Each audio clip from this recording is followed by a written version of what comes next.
All right, and we're back. Yay! Yay! Yeah. You just remembered who we're about to talk about? Yeah. Yep. That's the proper reaction to this. Now I'm not going to go into super detail about this asshole, predominantly because there's or at least I'm 99% sure there's a Behind the Bastards episode that goes much deeper into David Duke's life and can say a whole lot more about him than I have the time to do right now. Definitely feels like their wheelhouse. But we're gonna be hitting some of the notes and then just diving into his political career. Whoa. Duke was forced onto the world in 1950 via Tulsa, Oklahoma. Duke enrolled at Louisiana State University, where he was mostly known for forming a white student group and wearing around a Nazi uniform from time to time. When people tell you who they are the first time, yeah, believe them. Yeah. Oh, you're wearing a Nazi uniform as a joke protest? Sure. Got it. Oh, you got that tailored? Why? Oh, no. So the year that Gary Tyler was arrested, Duke formed the Knights of the Ku Klux Klan and named himself the Grand Wizard. Duke was known for trying to mainstream the Klan and making them seem to care more about social issues than racial ones. And he also was the main force behind ditching the white robes for suits and ties. In 1980, though, Duke would leave his own organization because he couldn't stop members from doing, quote, stupid or violent things. Okay. Yeah. Fine. No, he's got... I was doing so well in this episode, and now I'm angry! Yes! So Duke's first foray into politics came in 1975, at the age of 25 when he ran for Louisiana Senate as a Democrat. He lost, but was able to gain 33% of the vote. He ran again in 1979 and finished second with 26% of the vote. And that was enough to make Duke think he could run for the Democratic nomination for president in 1980. The lower number. You're not trying to get to 1. No, 33%, 26%, fuck it, president. We got this. The thing, though, is his campaign didn't really last long enough to actually be voted on. 8 years later would be the presidential race that he was most known for. In the 1988 Democratic primary, civil rights leader Jesse Jackson was running a very serious campaign. If you had to make a list of people most likely to dislike Jesse Jackson running for president, David Duke would probably be more than likely at the top. As such, he entered the race in an attempt to battle Jackson head-on. Duke never had much of an influence in the race. He had trouble raising money, probably because former Klan CEO wasn't a really good resume for the late 80s Democrats, and never scored higher than 4% in any of the primary votes. Oh, Christ, that's right. He's still running as a Democrat. Yeah, yep. It didn't take very long for Duke to drop out, but not before accomplishing one of the weirder victories in primary history. David Duke won the New Hampshire Democratic primary for vice president. There's one of those? New Hampshire used to be a rare oddity that they had a primary for vice president for a while. But in 1988, Duke was the only person to qualify for the vice presidential ballot. What does it take to qualify? I don't know. But it's just such a... I'm guessing the pool is made up of people who are running for president. Yeah, almost everyone's running for president. No one's wasting their time running for vice president. There's a whole, I'm just imagining like a beauty pageant where it's like you get to be the best runner-up. Yeah, you get to be, I mean, it's not even that. It's like you're in a beauty pageant that's on some TV channel that no one knows about, and you're the only person there. Right, it's streaming on Yahoo. Oh, God. Oh, poor Yahoo.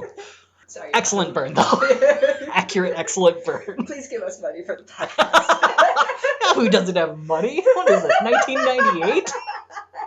While Duke only got 264 votes in the presidential primary, he got over 10,500 votes in the vice presidential race, winning 99.7% of the vote. The remaining 0.3% went to 31 votes for 2 write-in candidates, who were... I need like a Freud Jungian rundown of what that says about American horse. It's like, oh, previous Nazi, current Grand Wizard, we'll let you be a heartbeat away. Yeah. Well, and it makes me wonder how many people were just like, oh, I gotta vote for someone, and I don't know who the write-in is. David seems like a nice name. David I don't watch TV, and I don't read the news. Click. So, perfectly good one-syllable last name. Yeah, I don't know why I put this in, but the two writing candidates was a guy who founded multiple computer magazines named Wayne Green, and the Queens, New York Community Board member Ann Fosner Darby. Fun fact about Ann Fosner Darby, in 2017, she became internet famous for making some super racist comments involving bike lanes becoming empty once, quote-unquote, Trump kicks out all the illegals. So more than 99.7% of the VP vote went to white supremacists. Wow. So the weird thing, though, is not just the Democrats had a vice presidential primary, the GOP also had one, and the same three people were on the ballot. No, what? And Wayne Green beat David Duke and Darby. They picked the non-racist? Yep. Different times, man. Different times. Good lord. Southern strategy, motherfuckers. Oh, in New boy. Hampshire. So a few months into the primaries, and things weren't looking good for Duke. Oddly enough, though, Duke took the hint and left the Democratic Party and moved on to a group of folks who would welcome him, whether he was their first choice or not. The Populist Party was founded as a far-right alternative in 1984 by anti-Semitic conspiracy theorist and Holocaust denier Willis Carto. Proving that two extremes are like a horseshoe, the first presidential ticket included white supremacist gold medal Olympian Bob Richards and cancer cure quack who would eventually die from cancer, Maureen Salomon. That combo was enough to net them 62,000 votes in their first year. From the whole country? Yes. 62,000? Great. Yes. Good. Just making sure. By 1988, the party was already in disarray financially. There had been a belief that the party would gain credibility with the nomination of Congressman and future federal prisoner James Traficant. Bo Gritz had been named as the party's VP candidate, assuming Traficant would both say yes and win the party's committee vote. However, Traficant wasn't interested. And on March 7th, 1987, David Duke accepted the nomination in Sewickley, Pennsylvania. Duke declared the gathering the largest pro-white demonstration I've ever seen. Gritz refused the nomination for VP and was replaced by two new candidates. Weirdly enough, an out-and-proud white nationalist did not do better than a racist former Olympian. Duke was only able to make it onto the ballot in 11 states and won 47,000 votes. He did, however, win 1% of the vote in his home state of Louisiana. Okay. Is David Duke the fringe candidate for this episode? Have you been catfishing me with Buddy the whole time? With a few people. We were just having a lovely time learning about Louisiana politics. Learning about gentleman nicknames. Yes, and Buddy. And now I have to sit through and listen to David fucking Duke. Yeah, a little bit. Damn it, Dusty! It's okay. The presidential election hadn't gone what one would call great, but I doubt Duke really expected to win. If anything, he wanted more to be the new clean-cut poster fuckboy for the modern-day racist. And a national campaign certainly couldn't hurt. He's a pretty proud boy. Yeah, 100%. That's a great way to put it.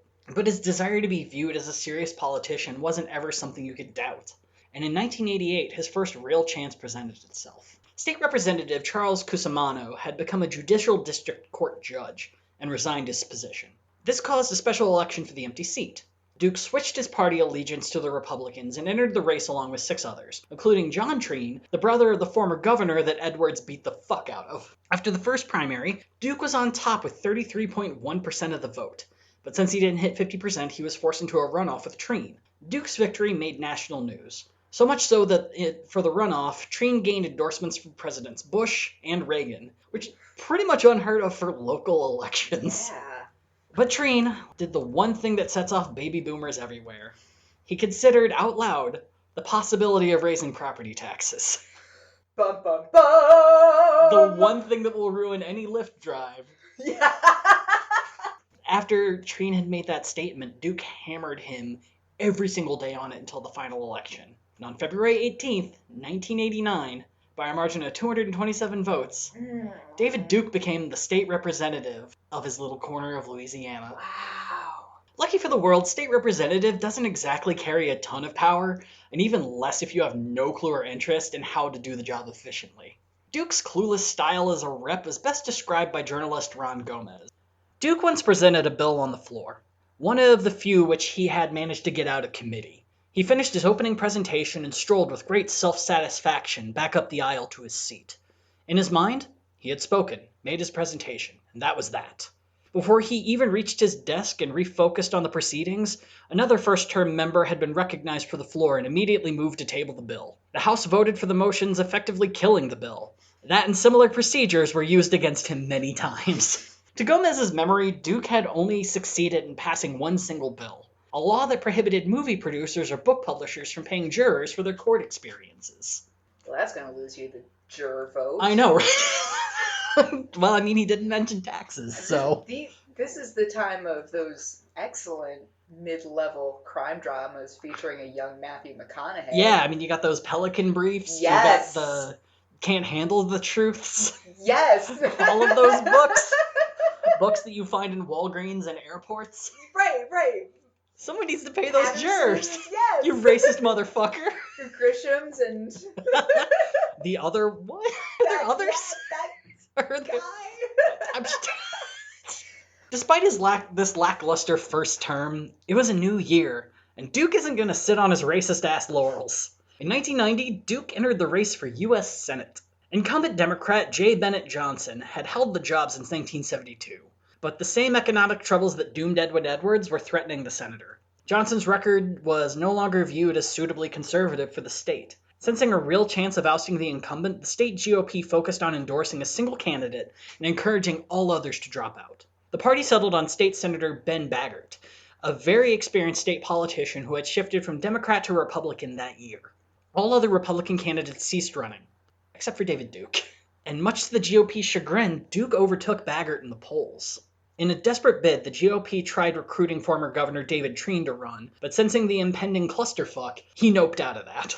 It eventually became clear that Johnson would lead in the polls, but with both Baggert and Duke running, the chances of Duke entering a runoff were greater and greater. Not wanting Duke to become the face of the GOP during the runoff, and knowing Baggert was a lost cause, 8 Republican U.S. senators endorsed Johnson. The next day, Baggert rather angrily dropped out of the race.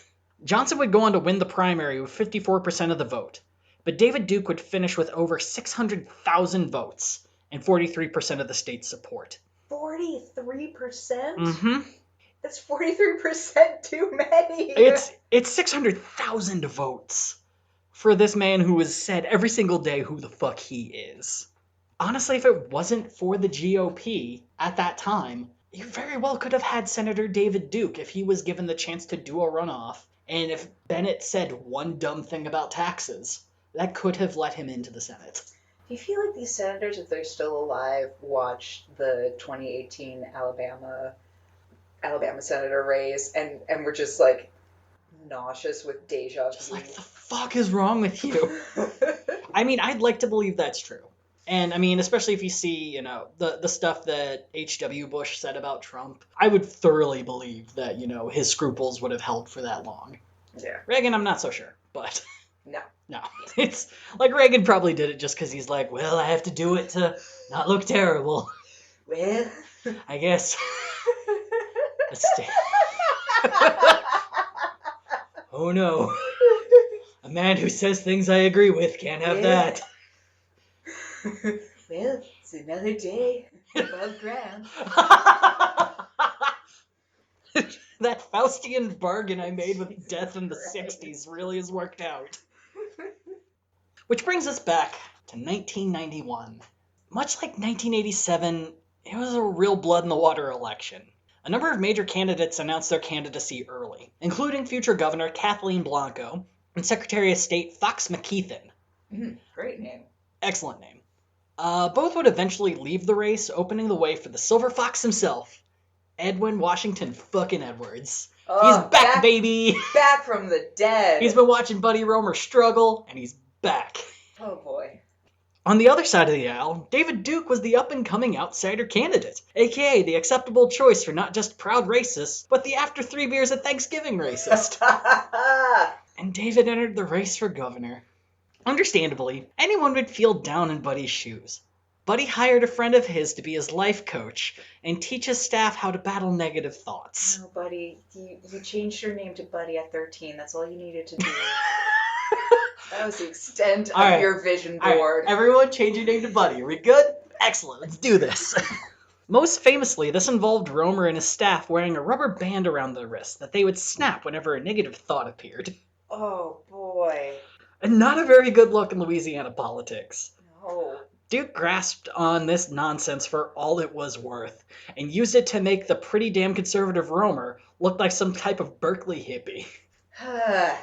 This wasn't very helpful for Roemer, but his real fuckover moment would come just a few months later in March of 1991. Encouraged by White House Chief of Staff John Sununu, Buddy Roemer left the Democrats and officially became a Republican.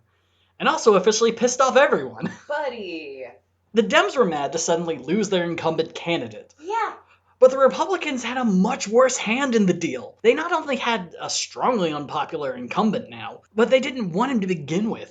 Roemer attempted to get their upcoming convention canceled, seeing as how he was now the de facto GOP nominee, but the state Republicans told him to flat out fuck off.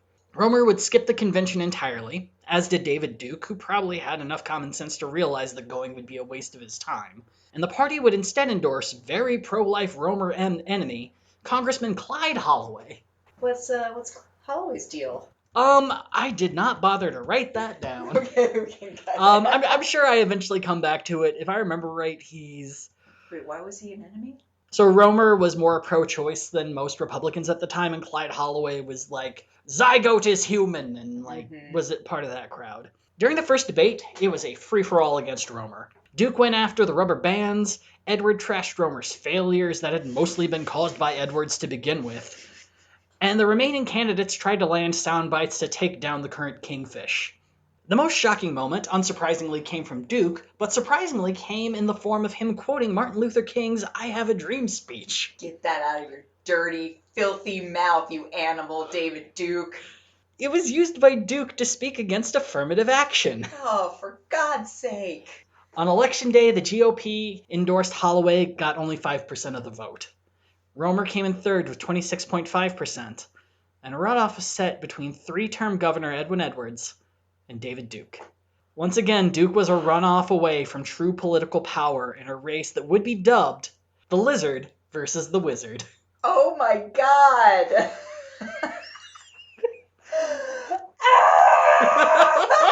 I love this election so much. It is so... Everything is terrible, including that! It would have been the worst time if you are a liberal in Louisiana just hanging out in New Orleans and you're like, are you fucking serious? Are you serious with this shit? Let me eat so many beignets I die. Wonderful Just death. give me cardiac arrest right now. How many Sazeracs does it take? God, that sounds like a really great night. Yeah. So now that Duke was in a runoff, he began to go national. He was interviewed by Phil Donahue, Ted Koppel, and Larry King. All would ask him of his racist past, and to all he would apologize for his past intolerance, claiming to be a born-again Christian that had grown beyond all of that. I want to throw up. He would press his desire to remove affirmative action and brush aside criticism as people incapable of forgiveness. Oddly enough, the more public-facing time Duke got, the more his approval rating would rise. Huh, how about that? And this would be despite the sort of bullshit he would have ready in response to simple questions. At one point, Phil Donahue asked Duke, and for the younger people, Phil Donahue used to have like a daytime TV show that was like Jerry Springer if he was trying to be serious, but all the words were still the same. Yeah, Phil Donahue was the Banana Republic to Jerry Springer's Old Navy. Yeah, that's a good way to put it. Yeah, it was daytime. Yeah. He was that is really important to say. He was daytime. Daytime. He was the person that you were mad came on the TV if you were homesick after The Price is Right ended. 100%.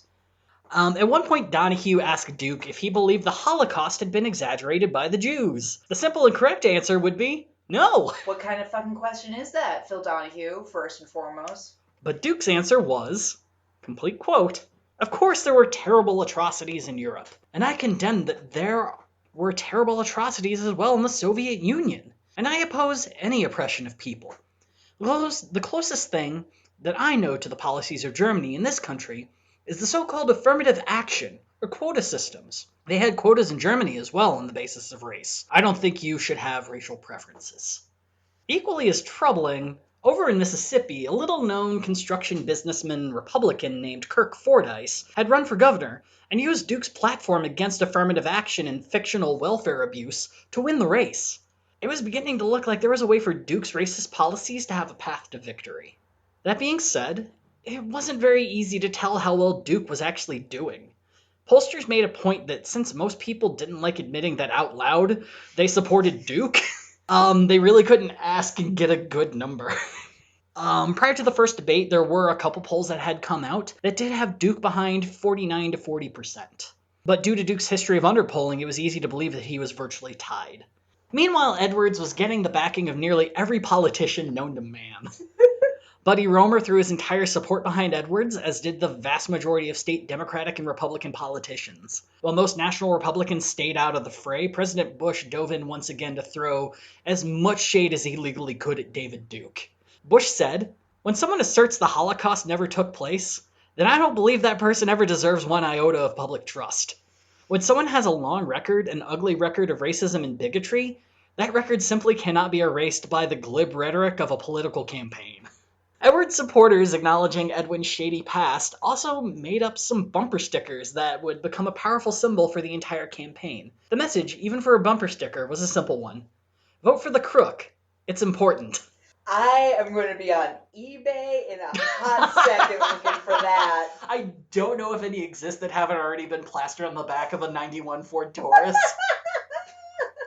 On November 6, 1991, Edwards and Duke would face each other in one final debate in Baton Rouge on Louisiana Public Broadcasting. Edwards had always been a skilled speaker and debater, but directly against Duke, it was apparent how out of his depths the Klansman was against Edwin. While Duke attempted to use his time as he had on national TV to avoid questions and talk about what he wanted, he would no sooner be called out by the moderators for avoiding an answer or get smacked around by Edwards' quick-witted retorts. Heat it over a spoon and shoot it into my veins. The most well-known moment came from African-American TV news reporter Norman Robinson. Directing his question at Duke, he began by saying he was scared of the possibility of a Duke governorship, and called his big history of racism diabolical, evil, and vile. Duke made the stand-up choice of interrupting him and asking what his question was going to be. Slow clap, David Duke. You know what? You'll just stop there. You've already answered. Yep. Robinson's question ended up being, given your past, convince me, sir, and other minorities like me, that they should entrust their lives and the lives of their children to you. Duke did say, I have been too intolerant at times, but also went full hashtag all people are racist. Oof. He then chose to end his statement by saying Jesse Jackson was a racist, and no one would ever ask that question to him. Robinson rephrased his question, asking Duke to apologize. Duke apologized to all minorities, repudiated the Klan and other neo-Nazis. Hashtag not all wizards. But then he just couldn't help himself and declared, No, of course not. You don't make up for past discrimination by putting new discrimination on people with these affirmative action programs. And there's a lot of racism that exists in all communities, not just the white community. There's violence in the streets every day directed at white people, as well as the other way around. Oh my God. Robinson asked if Duke meant there was racial violence directed at black people as well, to which Duke tossed a shovel aside after digging his own grave and said, Mr. Robinson, I don't think you're really being fair to me. Oh. To which Robinson said, well, I don't think you're really being honest, sir. Yes. Oh my God. The eye rolling that's happening, I'm just mentioning it to those listening at home. So Edwin Edwards, not one to miss a sudden funeral of an opponent, added, Mr. Duke has given us 20 years of hate and hurt. If he's really reformed, let him go back into the community and give back 20 years of healing and help. Then come back to be governor. Hey, y'all, want to see a dead body? It was then 5 kids showed up and poked David Duke with a stick. In an insane final blow, Edwards brought up articles written and published by Duke to kick Jews, blacks, and Cajuns out of Louisiana. Duke retorted, only in regard to kicking out the Cajuns, by saying, I was not the author of this plan. Oh no, he really had that Freudian slip? David Duke said, I was not the author of this plan. Oh, Dookie boy. Just dropped the casket on him. Oh. The next morning, the station where Robinson worked was flooded with calls, each and every one of them fuming over the way Duke was treated. By the afternoon, though, calls in support of Robinson became more predominant and stayed that way throughout the evening. The debate had lit a fire under the populace, and more specifically, the populace that Duke absolutely hated. You see, 1/3 of Louisiana's population in 1991 was black. How about that? And there wasn't much of a reason for them to vote for Duke. Not really. After the debate, it was beyond clear that there were many reasons to vote against him. It was estimated that there was an 80% turnout of the state's African-American population, and the race that had been feared to be neck and neck suddenly turned. Duke would still get over 670,000 votes, more than he had gotten during his Senate run, but instead of barely losing, he was crushed in a landslide of 61% to 39%. Edwin Edwards had won his 4th term as governor, and the black population of Louisiana proved that no matter how hard David Duke fought for power, they would always be there to shut that shit the fuck down. Now this would be a really wonderful, wholesome place to end the story of these three. Great, so let's do that, Dusty.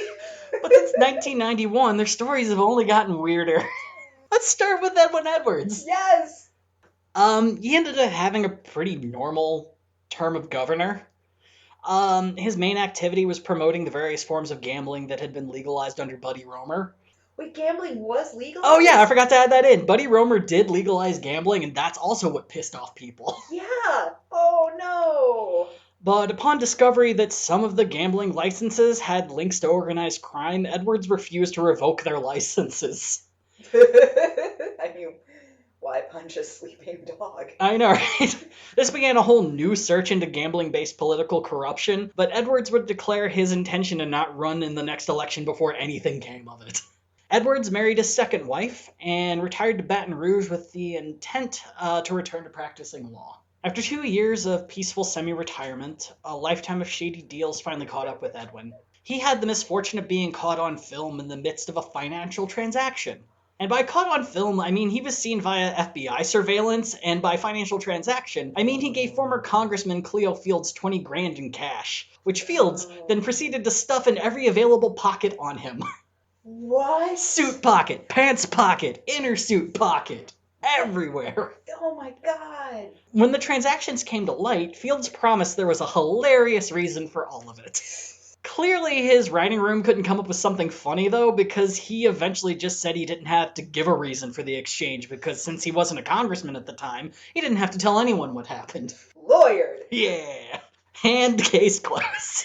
Edwards was later snitched on by Patrick Graham, a for-profit prison asshole, who gave Edwards $845 grand in a scheme to open a juvenile prison in Louisiana, and San Francisco 49ers owner Edward D. Bartolo Jr. ended up giving Edwards $400K in an attempt to get a riverboat casino license there. Wow. People finally flipping on Edwards was finally enough to land him in jail. He was found guilty of 17 counts of charges ranging from racketeering, extortion, money laundering, mail fraud, and wire fraud because the internet, and sent to prison. AOL fraud. Yeah. Your picture looked different. You got 5 years. And Edwards ended up getting sent to prison in 2002. Wow. While in prison, Edwards divorced his second wife, which he made to sound like a favor he was doing for her. There were 2 major attempts to gain a pardon for Edwards, one in 2007 with George W. Bush, and one in 2011 with Barack Obama. Both were declined. But prison wasn't all that awful for Edwin, because it was there that he met his third wife, his pen pal, Trina. Trina. It kind of sounds like Trina chose to write to Edwin, and during his final years in jail, she visited the prison on weekends and holidays. By the time Edwards was released from prison in 2011, Edwin was 83, and Trina was 32. No. They were married less than a month after Edwin's release. No. Making a natural pivot, Edwin and Trina starred in an A&E reality show called The Governor's Wife. Oh, is it available on YouTube? And can I watch it? I don't think A&E gives a fuck. I'm pretty sure it's on everything. The show mostly focused on Trina and her challenges of being viewed as a gold digger, relating with her 60-year-old stepdaughters, and considering having a baby, which they eventually did. The show only lasted 1 season, but the two adamantly regard it as a huge and horrible mistake. So do my future eyes.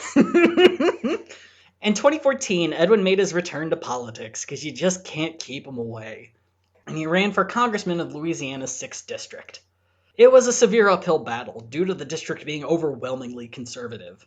Edwin was the only major Democrat running against 4 top-ranked Republicans, and that split the vote enough to push Edwin into the runoff, winning 30% of the vote. He would face manager of the Louisiana Coastal Protection and Restoration Authority, Garrett Graves, and would lose badly to Garrett, 62-38. Rumors persist that the currently 92-year-old Edwards may run again, but due to his previous conviction, he cannot legally run for a 5th term of governor until 2027. At which point he will be how many years old? Forever. He'll be, let's do the maths, 99 or 100. And weirdly enough, that was actually why they were wanting He'll do it. You know what? Oh, he will. If he's alive, he will run. He's a gambling man, and I will put money on him. Oh, yeah. Well, and that's the funny thing, is the reason that his supporters wanted pardons was to get him to run for governor again, because once he's pardoned, he can run for governor. Yeah, no dice. So, let's get this one out of the way. Part 2. Where's David Duke been? Ugh. After 1991, David Duke returned to his state house seat. However, instead of running for re-election after 2 very public losses, he shot for the racist moon and ran for president again. The big issue, though, is the position of racist dipshit was already taken by future podcast topic, Pat Buchanan. Fresh off of coronating himself lead general of the culture war, Buchanan was locked and loaded to unseat George H.W. Bush, which he would eventually fail to do, not even winning 1 state in the process. So Duke, without an unoccupied lane to run in and actively being fought by heads of the party, he really wasn't able to make the ballot of any primary until the 6th one in South Carolina. He couldn't even get on the ballot in New Hampshire. And they take everyone. Yeah, it is the 4 a.m. bar of primaries. Wow. And in South Carolina, David Duke got 7% of the vote. Luckily, that didn't get him any delegates, but still. He would only end up on 15 primary ballots, nowhere near enough to even challenge the incumbent Bush, and was only able to clear 5% of the vote in South Carolina, Louisiana, and was able to get a freakish 10% in Mississippi. In the end, Duke hadn't even gained 1% of the total vote and came in 4th overall behind Bush, Buchanan, and one of the toughest competitors out there. None of the above. In 1996, Duke set his sights a little lower and ran again for senator of Louisiana. This time around, the GOP stood their ground and backed State Representative Woody Jenkins, who would place 1st in the jungle primary. Duke would finish 4th behind 2 Democrats, including eventual winner Mary Landrieu. Duke would get 11.5% of the vote, but missed the cutoff by 120,000 votes. As undeterred as he damn well should have been, Duke lowered his sights again, and in 1999 ran for U.S. House in Louisiana's 1st district, the very seat of his previous political win. He would face former Governor David Treen, and the man who succeeded Duke's state house seat, David Vitter. Right, it's just the same names over and over again. Repeatedly. The triumvirate of Daves, and a candidate named Monica, finished close together in the top 4, but Duke was no match for the former governor and the man who didn't immediately abandon his state post for national ambitions. Duke would finish 3rd with 19% of the vote and 3,700 votes behind the cutoff. David Vitter eventually went on to win. Oh, he was the one who would wear diapers. David Vitter? Yeah. Okay, I'm going to look this up. Okay. There was a thing where it's like, I think they... oh, the sex scandal. Yes. Yep, that's the one. Yes, that's the David one. Vitter. Yep. Fed up with the Republican Party not willing to openly endorse a schemy racist, Duke joined the Reform Party in 1999. After Reform Party presidential nominee Pat Buchanan lost, he left the party. Was this before or after Rocky became a part of the Reform Party? It would have been before. Okay. All right, Reform Party. Yeah. In 2004, Duke ultra-lowered his sights and worked as the campaign manager for his bodyguard's congressional run. His bodyguard would place 2nd with 6% of the vote, but the winner, Bobby Jindal, would just barely win with 78.5% of the vote. In 2012, Duke would claim that the Tea Party movement had been begging him to run for president again, but he would later decide not to run. In 2016, Duke would return to politics in 2 ways. 1, he would encourage his followers to vote for Donald Trump for president, despite Trump's support of Israel, which Duke had a real hard time dealing with for some reason. Who knew? And 2, motherfucker would run for Senate goddamn again. Claiming to be encouraged by the support Trump was receiving nationwide, Duke ran to quote-unquote defend the rights of European Americans. Shittily enough, Duke ended up polling well enough to make the debate stage. As much as I would like to believe that Duke did poorly in the jungle primary, he actually did super bad. In his worst loss yet, Duke would finish in 7th and was only able to find 58,000 racists to vote for him. In a really hilarious death blow to his future political ambitions, his campaign donation lists were leaked, outing the remainder of his supporters. Which sadly leaves us with the man who would be king. A man many believed would be the great governor, and many even believed one day president, Charles Edson Buddy Roemer. Comparatively, Roemer took his re-election loss in stride. After returning to Harvard to teach a quick class in economics, Buddy returned to Louisiana and formed the Sterling Group, a business that dealt with international plastics trade, because he's a sexy motherfucker. He later founded the Business First Bank in Baton Rouge and to this day remains its president and CEO. When 1995 rolled around, Buddy attempted his first political comeback and reclaimed the governorship. This time, though, Buddy took a much stronger conservative stance, moving to the right with the rest of the state, and somewhat adopting the anti-welfare stance that Duke had run on. Roemer was the only Republican running, and with a unified base of support, it looked like he was destined to move back to the governor's mansion. That is until 2 months before the election, when State Senator Mike Foster did exactly what Buddy did in 1991 and switched from a Democrat to a Republican. Compared to Foster, Roemer was downright liberal. Foster had a long list of things he hated, such as welfare, gun control, affirmative action, and racial quotas. He promised to run Louisiana like a business, which we all know has never gone wrong in any iteration. With those 2 months, Buddy would lose the lead and fall back into 4th place in the primary, missing the cutoff by 1.2% of the vote. So close. Foster would go on to defeat Edwin Edwards, beneficiary Cleo Fields, in the election. Mr. Stuffed Money in his pockets lost the election for governor. Depressingly enough, Buddy had been fucked one last time by David Duke. While Duke's endorsement of Foster had some value amongst the mouth-breathing fuckwad crowd, Foster found more value from Duke's mailing list of supporters. The exact value was about $150,000 that he paid to Duke to get it. Foster also really wanted to endorse Duke for Senate in 1996, but the state GOP said, "Don't fucking do that, you idiot," and Foster acquiesced. Buddy would leave politics entirely for 17 years. He did have a brief interest in running for Senate in 2004, but never became more serious than thinking about it. In his final push to return to politics, Buddy swung big, and he ran for president in 2012. What? Running as a Republican, Buddy focused heavily on campaign finance reform. He refused corporate donations, money from super PACs, and limited personal donations to $100. Roemer never gained much of a following amongst the top 4 field of Mitt Romney, Santorum, Ron Paul, and Newt Gingrich. He's very much in the wrong field, the wrong party. He finished last in Iowa, and not just last, 17 votes last. Like, as in only 17 votes? Only 17 votes in Iowa. Notably, he lost to Herman Cain, who had dropped out a month prior. Wow. He also lost to all combined write-in candidates, and the ever-veritable none of the above. He finished 7th in New Hampshire and only qualified on 5 other ballots. After that race, with his best performance being a 3rd-place finish in Puerto Rico, 10 months after announcing his candidacy, Roemer moved on to greener pastures. On November 30th, 2011, Buddy announced that he was seeking the nomination of the online convention party and future podcast topic, Americans Elect. While Buddy led in votes throughout the year, Americans Elect would fold without selecting a candidate due to not getting enough support. Buddy's 6,293 supporters were probably not happy. Next, Buddy began courting the Reform Party.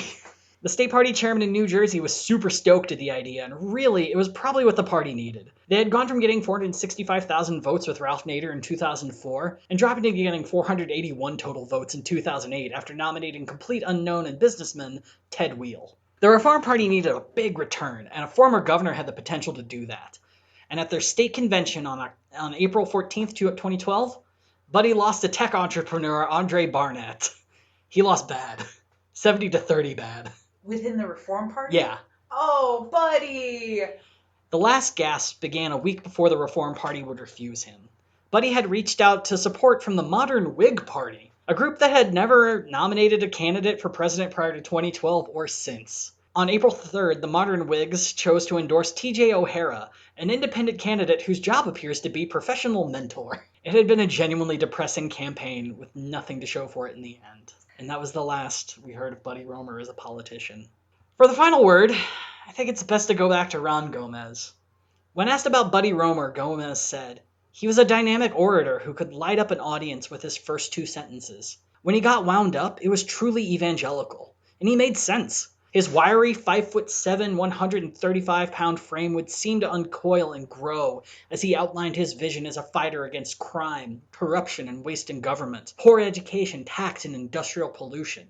He could have been one of Louisiana's great governors.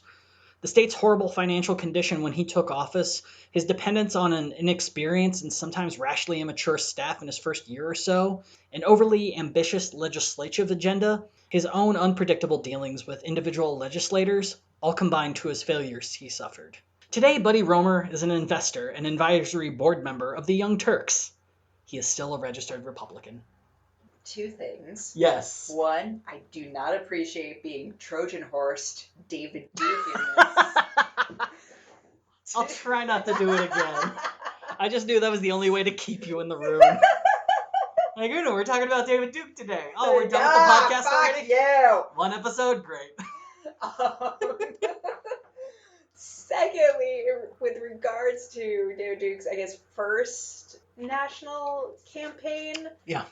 I don't know why, like, those in favor of action and the ACLU have not pointed, rather, like, what I'm trying to say is, like, the loss of the Voting Rights Act can be felt by the fact that David Duke couldn't even get on the ballot in Lily White, New Hampshire. Yeah. But still got 10% of the vote in Mississippi? Yeah. Yeah. And Okay. still getting 56,000 votes in Louisiana whenever he decides to run. Don't fucking tell me that we're all good and clear. No, we are clearly not. All in all, this is really the story of how black people saved America once a fucking again. I have thoroughly enjoyed getting to dive into Louisiana politics. Oh, it's a mess. This has been delightful. It is such a fucking mess. Oof. Thank you so much, everyone, for joining us again this week, and I hope you join us next week where I will not be catfishing you with a white supremacist again. Yay! And or hopefully... will I? No. Oh, no! Let's end on that note. See you next week, y'all. Gadfly is a production of Added Serotonin. Our theme song is Sophomore Makeout by Silent Partner. You can find us on Twitter at GadflyPod, or you can find us on Instagram at Gadfly_podcast.